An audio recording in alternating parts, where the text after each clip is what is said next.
They all passed her by. Drunks, gamblers, preachers. But he saw something in her tears they didn't. $1 changed nothing for most men. For him, it was everything. For her, it was hope. And for both, it was the start of everything else. The sobs weren't loud, more like the sound a child makes when she's trying not to cry. But they were steady, worn out, and full of something raw enough to stop a man in his tracks. Eli Boone paused on the wooden slats of the saloon porch, his boot hovering mid-step. The lamplight behind him flickered, casting a broken shadow against the girl curled just beneath the window. She couldn't have been more than 17, maybe 18 if the dirt and bruises weren't fooling him. Her dress was torn, mostly dust now, and she kept tugging it down with trembling fingers, like she was still trying to stay decent in a world that had stopped caring hours ago. Her hair clung to her cheeks in wet, matted strands, and her shoulders shook with every breath she tried, and failed, to control. Boone watched her a moment longer before lowering his boot and clearing, his throat just once, soft. She flinched like she'd been shot. "I ain't here to hurt you," he said, voice hoarse from whiskey and wind. He shifted the weight of the rifle slung across his back and dropped his good eye down to her level. His left socket was covered by a worn leather patch, the kind stitched more out of necessity than vanity. "What's your name?" The girl didn't answer. Boone didn't expect her to. He reached into his coat pocket slowly, like he was drawing something fragile, and pulled out a single silver dollar. It had bite marks on the edge. He stared at it a second, longer than made sense, then crouched and set it on the wood near her foot. "That's yours," he said. "Ain't gonna fix nothing, but maybe it gets you warm food, or a train ticket, or something better than crying on these damn boards." He stood again and turned to leave. Got as far as the second step before her voice cracked out. "Why?" He stopped. "I ain't worth that," she said, barely audible. Boone didn't turn around right away. When he did, it wasn't with a smile or kindness, just a kind of tired knowing that came from losing more than a man should ever carry. "Ain't up to you what you're worth. World'll try to tell you different, but it's wrong more often than it's right." She stared at the dollar like it was poison or a lifeline. Boone didn't wait for her to decide. He walked down the harm step, across the muddy street, and toward the boarding house he'd been calling home for 3 days longer than he intended. He didn't sleep that night, didn't drink either, just stared out the window of room 3B, watching to see if she'd take it. She didn't, not at first. She just sat there, curled like a busted bird, the coin between her feet.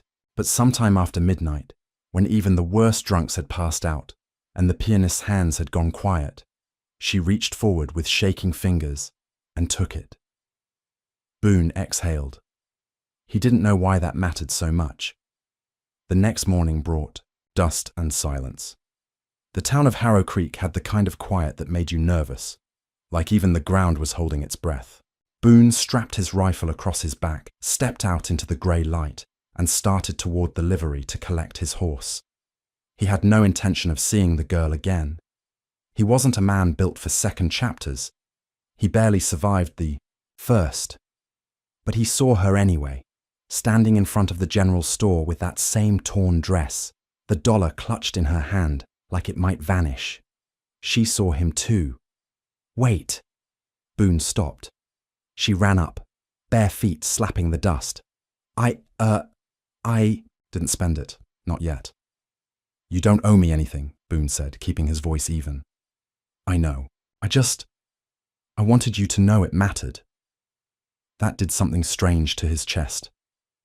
"What's your name?" "Cora," she said after a pause. "Cora Wells." Boone gave a small nod. "Where you headed?" "Nowhere," she said too fast, then quieter. "Everywhere, maybe. I don't know." "You got anyone?" She hesitated. "Had a brother.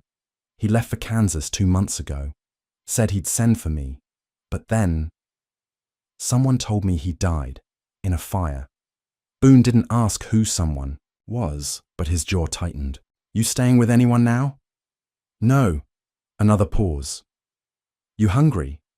She blinked, then nodded. Boone sighed. Come on.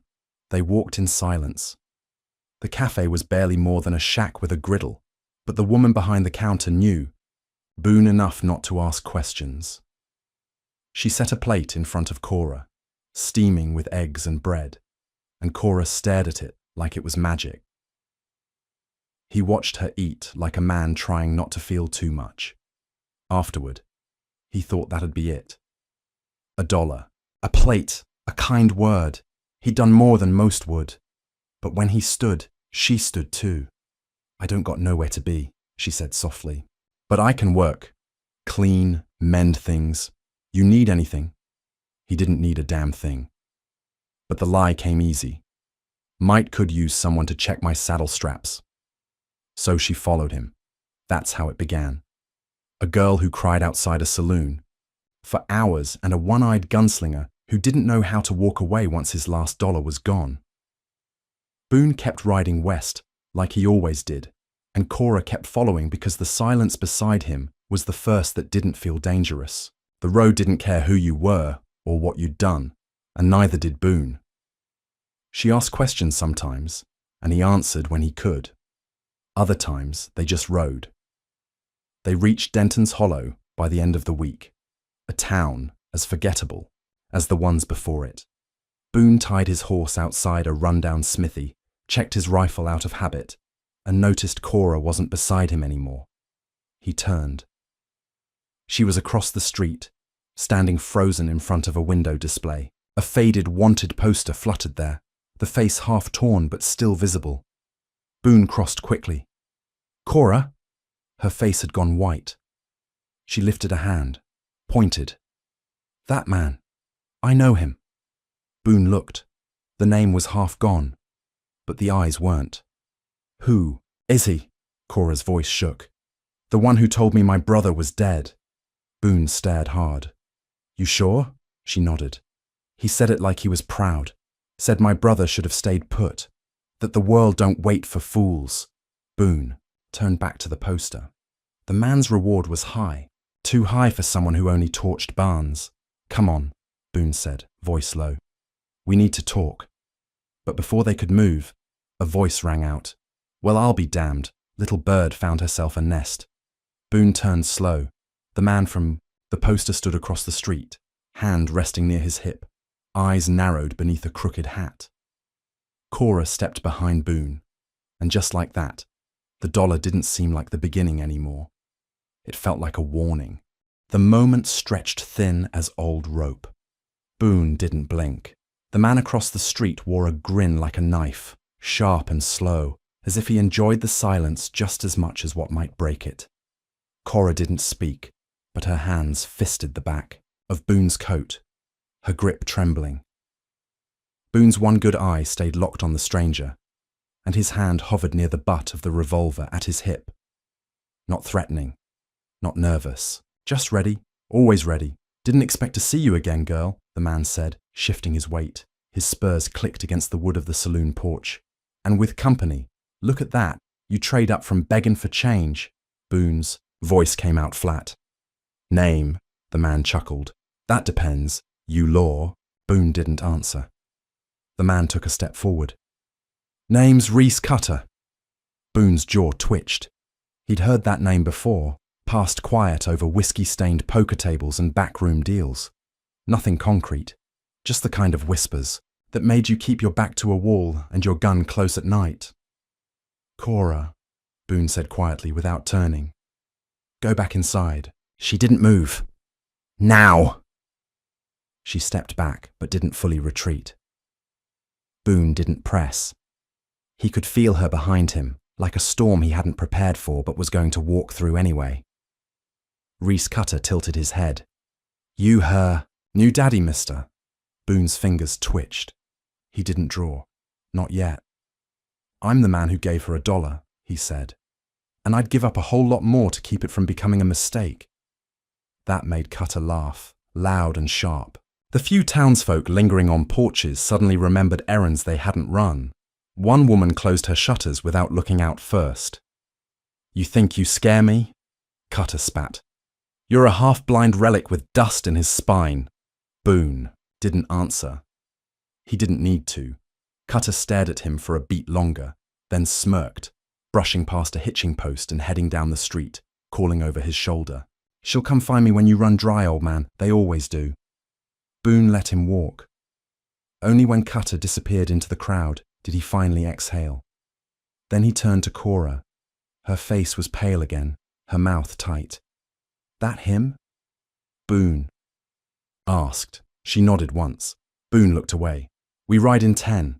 They left Denton's Hollow behind in a cloud of dust, the town shrinking behind them like a bruise healing wrong. Boone didn't ask questions, and Cora didn't offer much, but as they rode, she started humming under her breath. It wasn't a song Boone recognized, just a tune meant to keep her chest from shaking. She did that a lot, filled silence with sound. Boone found he didn't mind it. That night they camped under a thicket of junipers, the stars blistering bright above them. Cora sat across the fire, holding a tin cup in both hands. He burned my brother's letter, she said softly. The one that had the train money in it. Said it was for my own good. Then he locked me in a barn till I stopped screaming. Boone didn't flinch. How long? 2 days. Then he let me out and told me to start working off my debt. Boone stirred the fire. I ran the first chance I got, she continued. Didn't get far, ended up in Harrow Creek. You ever kill a man, Cora? She looked up, startled. No. Boone nodded slowly. Then you're still ahead of the game. She didn't answer, but her eyes didn't look away. The next few days blurred in dust and heat. They passed through towns too small to name, trading silence for small talk for glances. Boone taught her how to saddle her horse properly, how to feel the balance of weight in a rifle, how to judge a man by how he drank water when he didn't think anyone was watching. She learned fast. And more than once, she asked about Cutter, who he ran with, why no one had stopped him. Because men like that don't always break laws loud enough to hear, Boone said. They break people.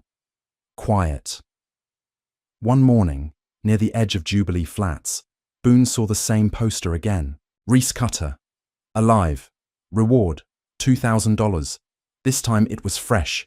He tore it down. Are we going to find him? Cora asked. Boone looked at her for a long time. We don't need to. But we could. Boone didn't answer. They settled for the night, near a dry creek bed, and that's when it happened. The shot came without warning. Boone's shoulder jerked back as the bullet tore through flesh. He didn't cry out, just grunted and dropped behind a boulder, dragging Cora with him. Stay down, he hissed. She nodded, eyes wide. A second shot rang out, splintering the rock. Above them, Boone gritted his teeth. He's got a long gun. Cutter. Could be. Or someone else who don't like my face. Boone slipped his revolver free, blood soaking through his sleeve. He didn't move for a long second. Then he stood fast and fired twice toward the ridge. The figure above ducked out of sight. Silence followed. Cora pressed her hand to his shoulder. We have to get you help. No. We have to get out of here. They mounted fast. Boone pale but focused, blood dripping from his fingers. They didn't stop riding until night fell again, and even then, Boone only allowed 1 hour of rest. By dawn, he collapsed off his horse. Cora screamed. They were in the middle of nowhere, just sand, wind, and the faint echo of vultures. Cora dragged him beneath a cluster of mesquite, tore open his shirt and saw the wound. It wasn't clean. The bullet had gone straight through, but infection was already licking at the edges. Don't you dare die, she muttered, tears streaking. Her face, don't you dare. Boone opened one eye. Bossy, she laughed once, broken, then ripped her skirt and started binding his shoulder. He drifted in and out for the next day. Fever dreams took him, names he didn't speak, battles long gone, regrets that made no sense to her. But she stayed, fed him water, cleaned the wound, kept watch with the rifle in her lap. On the third morning he woke fully. You're still here, he croaked. I never left. He tried to sit. Stupid girl. You're welcome. He smiled, then winced. They made it to Silvertine 2 days later, Boone barely able to sit upright. A doctor took one look at him and cursed. "You got a guardian angel, mister. And she's wearing a dress she stitched out of nothing but spite." Boone didn't smile, but Cora did. They stayed in Silvertine a week while Boone healed. Cora worked. Odd jobs to pay for the room. Cleaning, fetching water, once even singing in the saloon for 2 coins and a slice of pie. Boone watched her from the window, her silhouette moving between shadows, and something in his chest stirred he didn't want to name. One evening, she came in breathless. "He's here." Boone sat up straighter. "Cutter," she nodded. "Saw him near the blacksmith's." "He didn't see me," Boone stood. "You're still hurt," she protested. "Don't matter. You're not a bounty hunter." "No," Boone agreed. "But I am a man who gave you $1. That makes me responsible." "No, it doesn't," she whispered. But he was already pulling on his coat. Cutter was where she said he'd be, talking low with a pair of men Boone didn't recognize. Boone stepped into the alley behind the smithy just as they were leaving. "Cutter." The man froze, turned. Well, thought I smelled old regret." Boone didn't banter. He raised his revolver. Cutter's men reached for their guns. Boone fired. One dropped, the other fled. Cutter dove behind a barrel, returned fire. Boone ducked. Then he heard a second gunshot. Not his. Cora stood behind him, holding the rifle. Cutter's shoulder jerked back. He screamed. Boone moved in, grabbed him by the collar, slammed him to the wall. "This is for the letter," he said. Cutter spat blood. Boone hit him once, hard enough to end it, then turned to Cora. "Let's go." But she wasn't looking at Boone. She was staring at Cutter's bleeding form, face unreadable. "Is he dead?" she asked. "No," she hesitated, then nodded. They left him there, groaning in the dirt. They didn't speak much that night. But in the morning, Cora handed Boone a fresh $1. He looked at her, confused. "For the next girl," she said. And Boone, for the first time in years, didn't know what to say. The $1 stayed in Boone's coat pocket for days. He kept reaching for it without thinking, fingers brushing its smooth edge like it held something holy. He told himself he was keeping it for the next girl, the next soul broken just enough to believe a single coin might change something. But the truth gnawed deeper. It was Cora's look when she handed it to him. Not relief, not peace, but something sadder, like she'd given away her last bit of hope to make room for someone else's. They rode west again. No real destination, just the need to move. Boone's shoulder healed slow, stiff in the mornings and worse when it rained. But he never complained. Cora kept busy, gathering firewood, tending the horses, studying the map he never used. Boone didn't know what she was looking for in it, but she spent hours tracing the lines with her finger, eyes narrowed like she could read a future he'd long given up believing in. "You think there's places better than this?" she asked one night, staring at the fire. Boone didn't answer right away. "There are places different." "That ain't the same." "No," he said. "It ain't." They reached a town called Willowmarsh near the end of the month. It wasn't on most maps, just a cluster of buildings hanging onto the edge of a river that kept changing its name. The sheriff was a quiet man with a crooked badge, and the local preacher ran the store more than the church. Boone didn't like it. Too quiet. Too many eyes that didn't blink right. Still, they stayed. A storm had taken out a bridge farther west, and the river was too high to ford. So Boone rented a room upstairs in the tavern, patched his saddle, and waited. Cora took to helping the innkeeper's wife in the kitchen, which kept her fed and gave her something to do besides wander. That's when the letters started. The first was tucked beneath their door one morning. No name, just a scrap of paper that read, "You should have finished what you started." Boone crumpled it, didn't tell Cora. The second came 2 days later, pinned to his saddle. "The girl ain't yours to save." This one he burned. The third was handed to Cora directly. She brought it to him with shaking hands. "I didn't open it." Boone did. The handwriting was different this time. Sloppier. She's got Cutter's blood on her. Blood always calls. Blood. Boone folded it slow. Get your things, he said. We're leaving tonight. But the bridge, I don't care. That evening, under moonless sky, they rode hard south along the river, following an old trapper's path. Boone barely remembered. It was narrow, treacherous in the dark. But they didn't stop. Every sound made Boone's hand twitch toward his gun. Cora stayed silent, eyes wide in the dark. They didn't speak again until dawn broke red and bleeding across the hills. They made camp in a hollow half hidden by cypress. Boone built a small fire, mostly for comfort. Who's sending them? Cora asked. Boone didn't look up. Someone who wants us afraid. She was quiet. Then, it's working. He nodded. That night, while Cora slept, Boone sat watch. He didn't smoke, didn't drink, just listened. The sounds of the forest were too even, like something holding its breath. That's when he heard it. A whisper, just his name. Soft, drawn out like a ghost, Eli. He stood fast, revolver drawn. No one there. But the air was cold suddenly. Too cold for late spring. Eli, the voice again, familiar, almost warm. Then silence. When he turned, Cora was standing behind him, barefoot and pale. I heard it too, she said. They broke camp at dawn, didn't stop until their horses were limping. The next town, Barrow's End, was barely more than 5 buildings and a broken well. The preacher's boy offered them bread and a place to sleep in the barn. Boone didn't trust it, but he was out of choices. That night, Cora didn't sleep. She sat cross-legged in the hay, staring at the barn doors. Eli, she whispered. He looked over. She rarely used his name. You ever lost someone you couldn't let go of? He didn't answer. She looked down. I keep seeing my brother, not like a memory, like he's still walking toward me and just never arrives. Boone's voice came rough. You see him when you sleep? No. When I'm awake.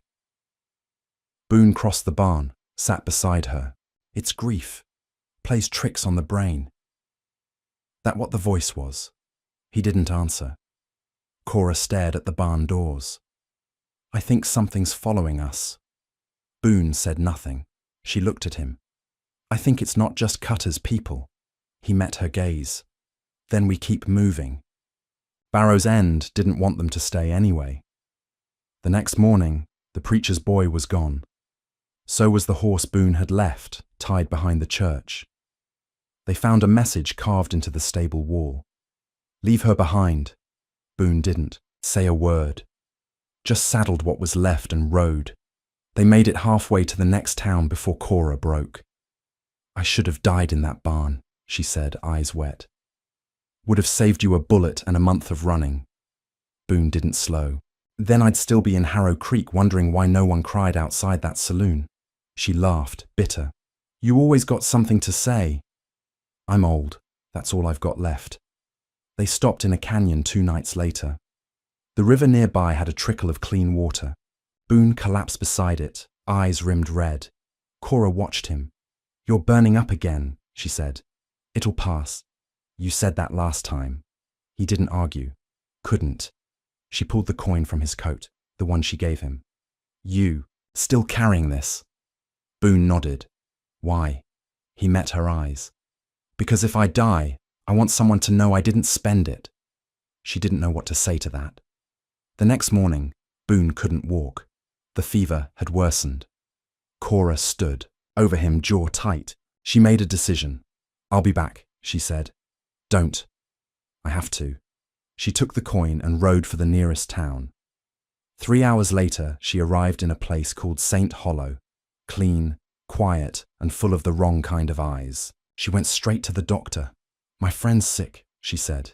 Gunshot from weeks back, fever's back, I need help. The doctor looked her over. Where is he? 3 hours east. I'll come. He packed a satchel and followed her out. But 2 streets away, someone whistled. Cora turned. It was one of Cutter's men, not the one Boone shot. Another, younger, meaner looking. He tipped his hat. "You left a trail." She ran. The doctor didn't. Gunfire followed. Cora made it to her horse, rode like hell, wind ripping tears from her eyes. Behind her, another rider followed, fast.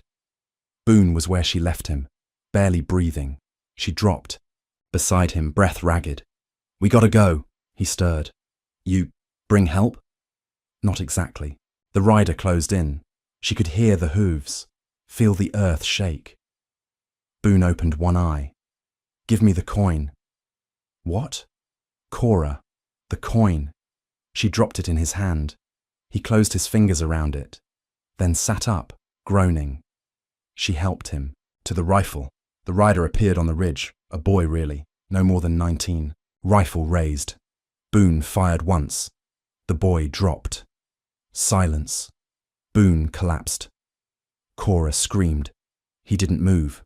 She pressed her ear to his chest. Faint heartbeat, but fading. She looked at the coin in his hand, then rode. She didn't know where she was going. Didn't know if he'd be alive when she came back. But she rode anyway, because she had something more than a coin now. She had reason. The third town didn't even have a name. It was just a scatter of rooftops between a dried-out orchard and a caved-in silver mine, a place the maps had forgotten and men abandoned. The woman who opened the door to Cora's banging didn't flinch at the sight of blood on her dress or panic in her voice. She didn't ask questions either, just pointed to a shed behind her home and said, "Bring him. I'll get the water boiling." Then she was gone. By the time Cora returned with Boone slumped over the saddle, the old woman already had a fire going under a rust-stained tub and a cot dragged out from the shadows. Boone didn't speak. He drifted in and out, mumbling names. Cora didn't recognize. Eli, Maggie, someone named Harlan. None of them hers. She cleaned the wound again, tried to ignore the heat of his skin and the way his breath rattled when he exhaled. The woman, who called herself Delia and nothing more, brought herbs that stank and tea that Cora forced between Boone's teeth. "You his wife?" Delia asked once. Cora paused. "No." Delia nodded, like that made more sense than if she'd said yes. Man like that don't get wives, just ghosts. Cora didn't sleep. Not that night, not the next. She sat by Boone's side with her fingers curled around the coin, its edges wearing into her skin. She whispered to him sometimes, stories of places she'd never seen. Big rivers that carried logs down to ocean cities, horses that ran faster than storms, houses with white fences and windows full of bread smell. She didn't know if he heard. She told him anyway. Delia stayed quiet. She came and went without sound, her boots never creaking on the boards. On the fourth night, she finally said something. "You gonna keep running, girl, or you gonna start fighting?" Cora didn't look up. "I'm not a fighter. You ain't dead yet. That's half the battle." Boone stirred at dawn, eyes crusted and unfocused. He didn't say anything at first, just stared at the ceiling like he wasn't sure it was real. Cora leaned over him, her hands trembling. "Eli," she said. "You're back." He blinked. "Where?" "You're safe. For now." Safe ain't a word I trust much. She smiled, despite herself. "Then we're safe enough." Boone tried to sit up, failed, and groaned. "How long?" 4 days. "Damn. You were burning up, Delia." "Helped." Boone's eyes shifted to the corner where Delia stood, arms crossed. He nodded once. "Obliged." She didn't respond, just dropped a bowl of stew beside him and disappeared again. Boone ate slow, shaking hands, spilling half of it. When he was done, he sat back and let out a long breath. Then, "They still coming?" "I don't know. They will be." Cora nodded. Boone looked at her. "You could leave. You'd be safer without me. You still got my coin." Boone raised an eyebrow. "You want it back?" She shook her head. "Just means I got something to fight for now." He smiled at that. Not wide, but real. They stayed another day, then 2. Boone healed faster than he should have, though he still walked with a hitch and flinched when he turned too fast. Delia taught Cora how to shoot with a revolver that hadn't seen daylight in years. She missed the first dozen tries, but by the third morning, she was hitting a tin can at 20 paces. Boone watched from the porch, saying nothing. Cora turned to him after her final shot. "Am I ready?" "No," he said, "but you're better than yesterday." That night, Boone handed her a folded scrap of paper. "Name I recognize," he said. "Old friend in a town called Sable Ridge, west of here, near the canyon line. If Cutter's men are still tailing us, that place might buy us time. You trust him?" Boone's jaw flexed. "He owes me." They left at sunrise. Delia didn't say goodbye, just handed Cora a pouch of dried herbs and vanished back into her house. Cora looked back once as they rode out. The shed seemed smaller somehow. The road ahead felt heavier. They reached Sable Ridge after 4 days of hard riding and cold camps. Boone's limp slowed them, but Cora didn't complain. She liked the silence between them now. It was softer than before, less like the hush before a gunfight, more like the quiet after a prayer. Sable Ridge was the kind of place you only found if you were looking for something you'd lost. The saloon was barely standing. The general store sold more whiskey than flour, and the sheriff's badge was made of tin that hadn't shined in years. But people kept their eyes low and their voices lower, which made Boone feel at ease. The man they came to find ran the livery. His name was Jute Carver, a broad-shouldered brute with a face like dried leather and a voice that sounded like it had been soaked in tobacco and spite. "Well, I'll be damned," he said when Boone walked. Boone didn't smile. "Not yet." Carver laughed. "You bring the whole war with you, or just the girl?" Boone nodded toward Cora. "She's with me." Carver eyed her. "She got a name?" Cora. "You trust her?" "She saved my life." Carver grunted. "Ain't the same as trust." "No," Boone said. "It's more." They stayed in the back of the livery that night, curled on pallets of hay. Cora couldn't sleep. "You think he's on our side?" she asked. "He's on his side," Boone said. "Just happens to be pointing in the same direction." By the third night in Sable Ridge, word had spread. Boone felt it in the glances, the way men at the saloon stood quieter when he walked by, the way the blacksmith paused a half-second too long before answering questions. Cutter's men were close. Carver confirmed it. 4 riders came through yesterday, he said. Asked about a girl with a sharp tongue and a gunslinger who limps. Boone didn't flinch. "You tell them anything?" "Course not." "Told. Them we ain't seen nobody since spring." "They believe you?" "Doubt it." Boone sighed. "We'll leave tonight." But that night never came. They attacked before sundown. Boone saw the glint of a rifle from the barn loft a second too late. The shot rang out and missed by inches, splintering the beam above his head. Cora dove for cover. Boone returned fire. The livery exploded in chaos.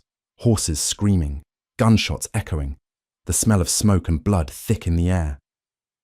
Cora found herself pinned behind a wagon, breath ragged, hands shaking. Boone shouted, "To the left!" She crawled, eyes scanning. Then she saw him, one of Cutter's men, crawling toward her, knife in hand. Her revolver was in her belt. She fumbled for it. He lunged. She fired. He dropped. Everything went quiet. Boone limped toward her through the haze. Blood smeared his temple, but he was upright. "You okay?" he asked. She stared at the body.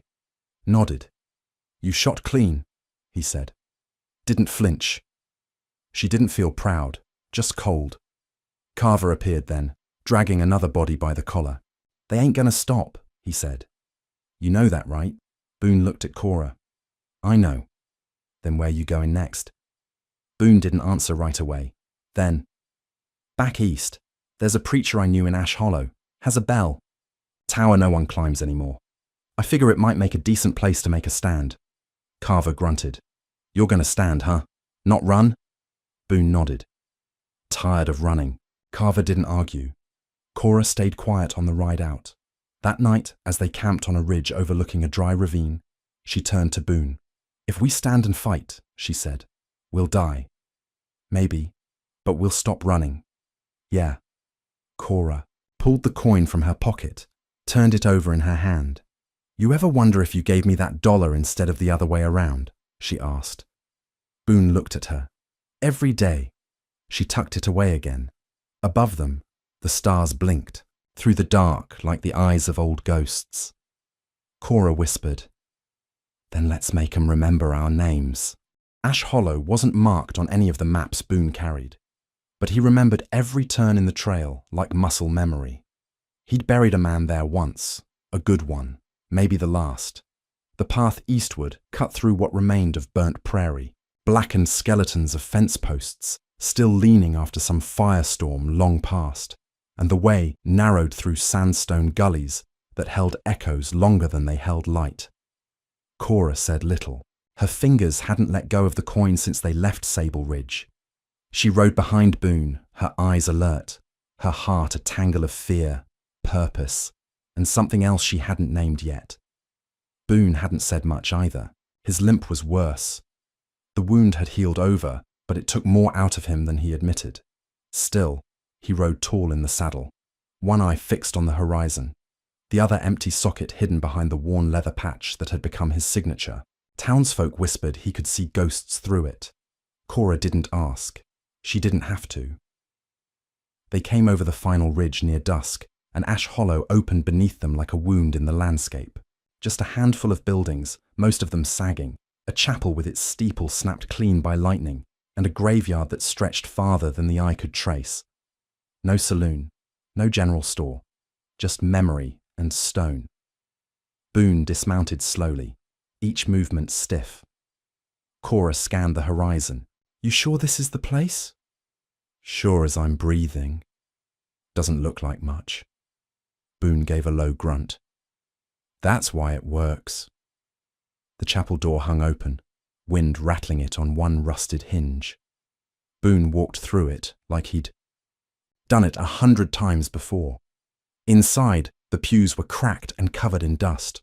A pulpit leaned sideways, its cross long removed. At the far end, a staircase curled upward to the bell tower. Boone paused at the foot of it. "You go up first." Cora didn't ask why.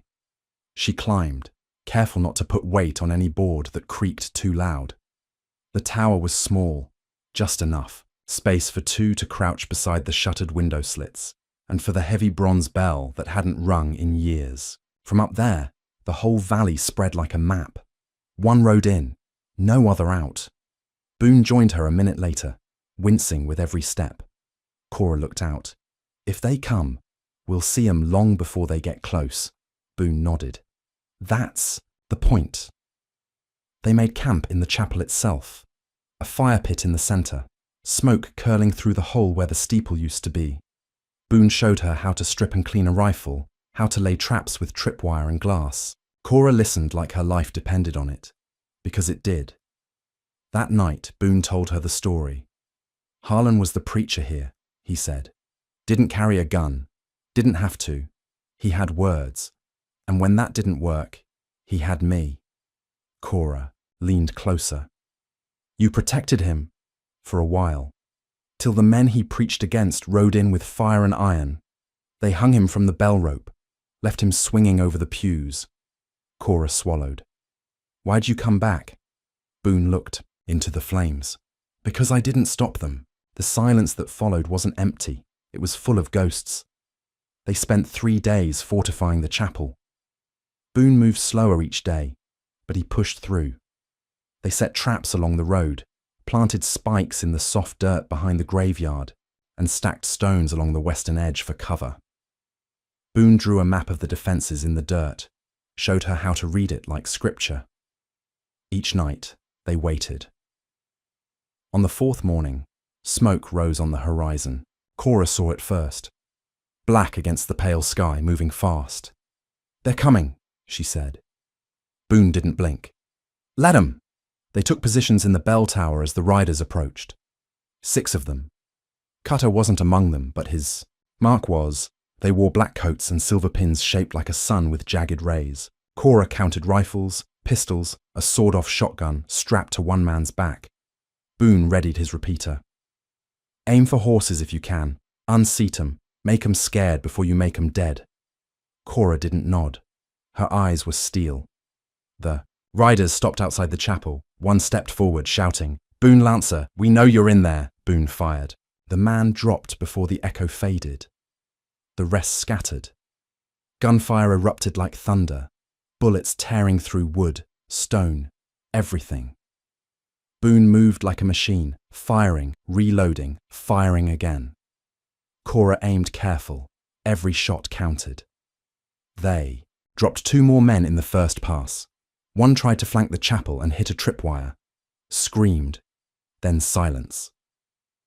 After 20 minutes, the last 2 rode off, one holding his shoulder, the other dragging a boot.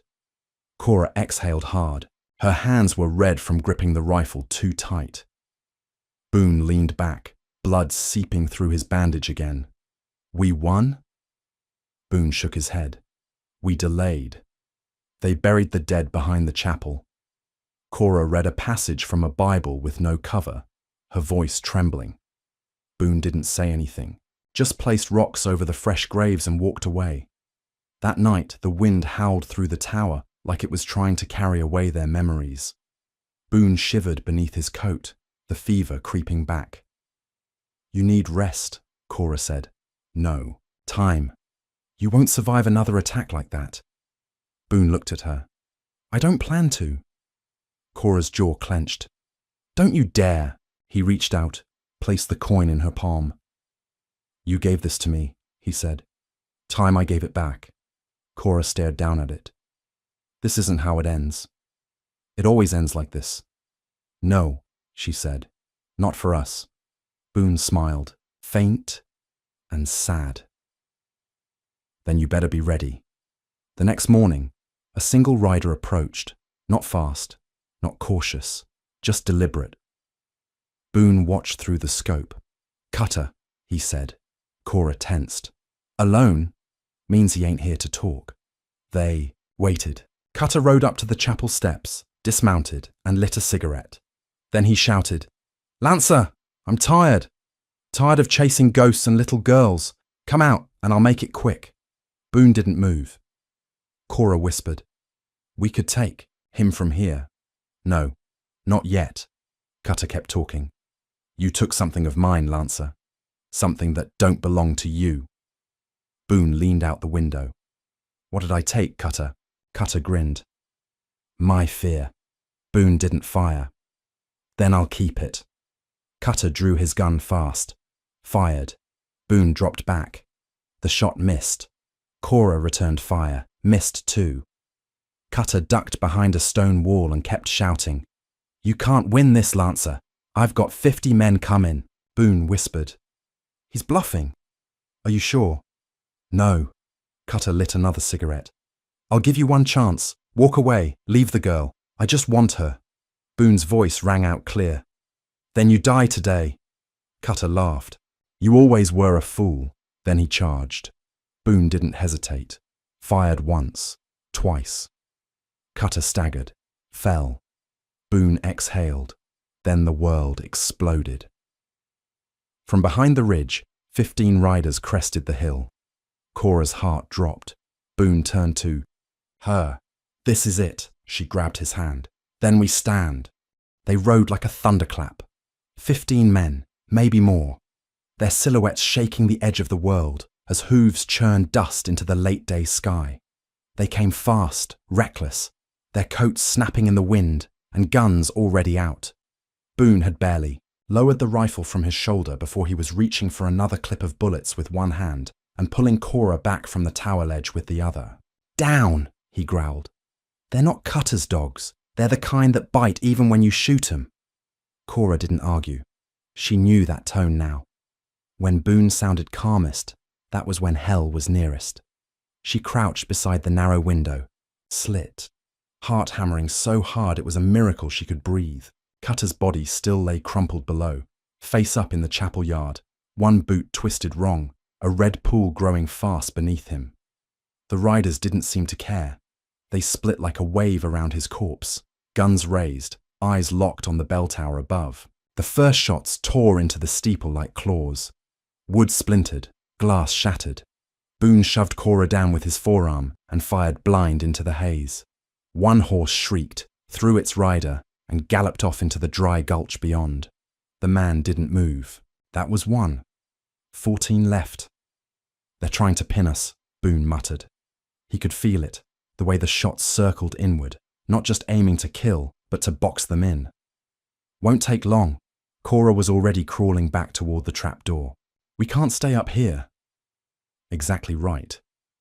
The two of them dropped back into the main floor of the chapel, just as a bullet shattered what remained of the front window. Dust and sunlight burst in, blinding for a moment. Boone landed hard on one knee, cursed, and shoved the rest of the ammo toward Cora.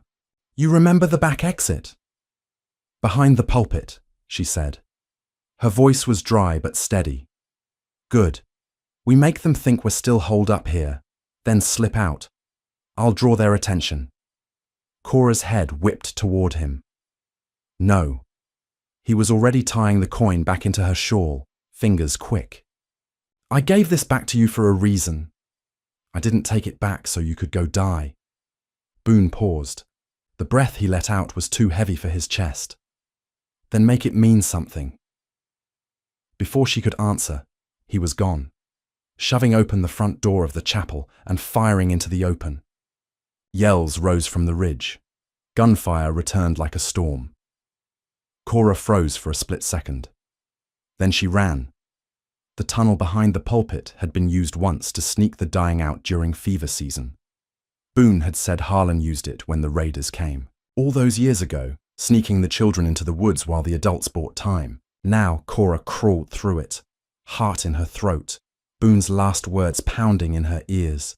She emerged into brittle brush, low and dry. The air was thick with smoke and gunpowder. The chapel was a roar of violence behind her, but she didn't look back. She didn't dare. She ran for the edge of the graveyard where the traps were laid, the glass-lined pit, the spiked logs hidden under dead branches. Boone had taught her where to step, how to move. She followed every instruction with shaking hands. 3 riders broke off from the group and chased after her. She heard the hooves first. Then came the shout. There! The girl! She didn't look back. She couldn't. She just dove behind the gravestone Boone had marked with a red scrap of cloth and yanked the wire loose. A buried spike snapped up from the soil. A horse screamed. A rider crashed forward. The other 2 veered off, circling wide. Cora rolled, fired once, missed. Her hands were slippery with sweat. She tried again. One bullet caught a man in the shoulder. He tumbled sideways off his mount and hit the dirt hard. The last one dismounted, furious. His steps crunched closer. Little brat, he growled. You think a graveyard'll save you? Cora didn't answer. She waited. Waited until his foot landed where Boone said they always would. The second trap snapped closed. A rusted bear trap, old but hungry. Metal bit bone. The man screamed, dropped his gun. Cora picked it up. Fired. Twice. Silence followed. She didn't breathe until she heard a whistle. 3 notes. The pattern Boone had shown her. She turned, and there he was, limping out from the chapel, bleeding but alive, using a rifle as a crutch. The front of the chapel was riddled with bullets, parts of the roof gone entirely. Smoke curled from one corner, but the worst of the riders were down. 3 more lay scattered across the field, unmoving. Boone reached her. You all right? Cora nodded, then threw her arms around him. You should have seen me, she whispered into his coat. I saw, but they weren't done. By nightfall, another group had gathered on the far ridge. These didn't ride in fast or shoot first. These waited, a line of dark figures beneath the moon. Boone counted at least 8, and in the center, on a black horse that looked carved from the same stone as the valley, sat a woman. Tall, long coat, silver hair in braids that hung past her shoulders. Boone stiffened. Eileen Cutter, he said. Cora blinked. Sister? Worse. Widow. She rode forward alone, stopped halfway to the chapel, just past the graves of the dead Boone and Cora had buried that morning. You've cost me blood, Lancer, Eileen called out. My husband. My sons. Boone didn't answer. Cora stood beside him, rifle ready. You've made this personal, Eileen went on. And I'm not here for the coin. I'm here for retribution. Cora shouted, Then come and get it. Eileen smiled. It was cold. Not tonight. Tomorrow, at dawn. She turned her horse, rejoined her men, and disappeared into the dark. Boone's hand dropped to his side. It trembled. Cora said, You all right? No. You think we'll survive tomorrow? No. Silence. Then Boone looked at her. But I think we'll make it matter. They didn't sleep that night. Boone cleaned every gun twice. He wrote something in a small book and folded it into his coat. Cora sat across from him, carving notches into the wood floor, one for every man they'd stopped. 10 so far. If we die tomorrow, she said, you think anyone will know what we did? Boone looked at her. They'll know if you live. The fire burned low. Outside, the wind moved like it was counting down. As dawn broke, they stood side by side atop the chapel roof. Boone's face was pale, sweat beading at his temple.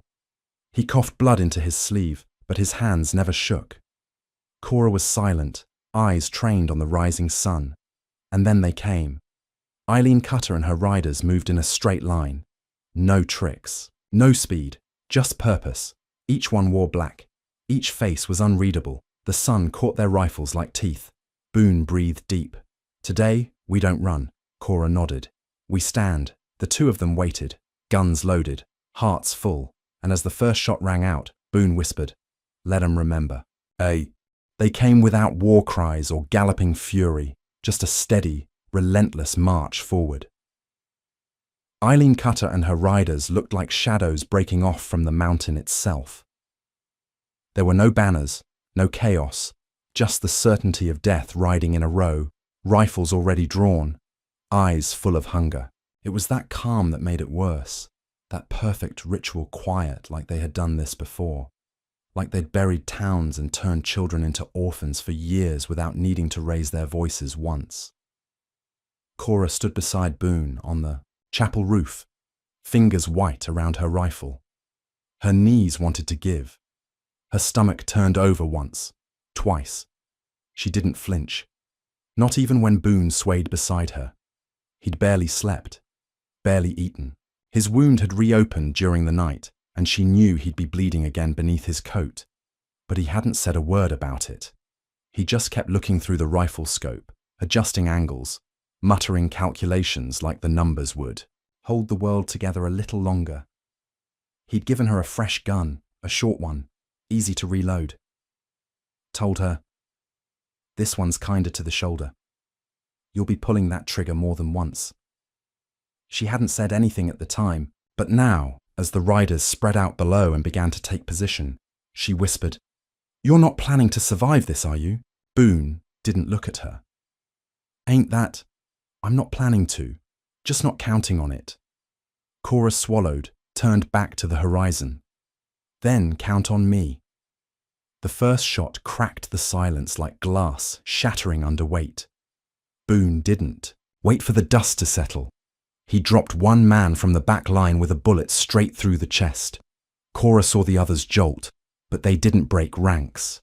These were professionals, or worse, true believers. The ones who didn't run even when the world started bleeding. Boone reloaded without comment. He was faster now, even wounded. Years of habit moving through his fingers, like they had muscle memory of their own. He handed Cora a second clip before she even asked. Watch the woman, he said.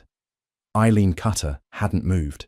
She still sat, tall in the saddle, face unreadable beneath her wide-brimmed hat, silver braids down either side of her weather-worn face. She raised one gloved hand. The rest of her men surged forward. Move! Boone shouted. They scrambled off the roof, just as bullets tore through the steeple. Wood rained down. A section of the bell collapsed with a crash. Cora tumbled against the pulpit, scrambled up again, ran for the back with Boone at her heels.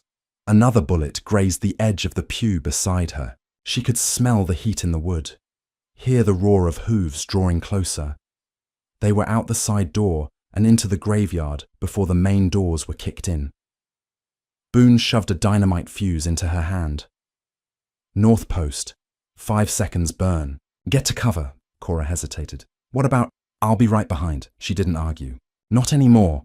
She ran low across the hill, dodging tombstones, boot heels slipping in the dry dirt.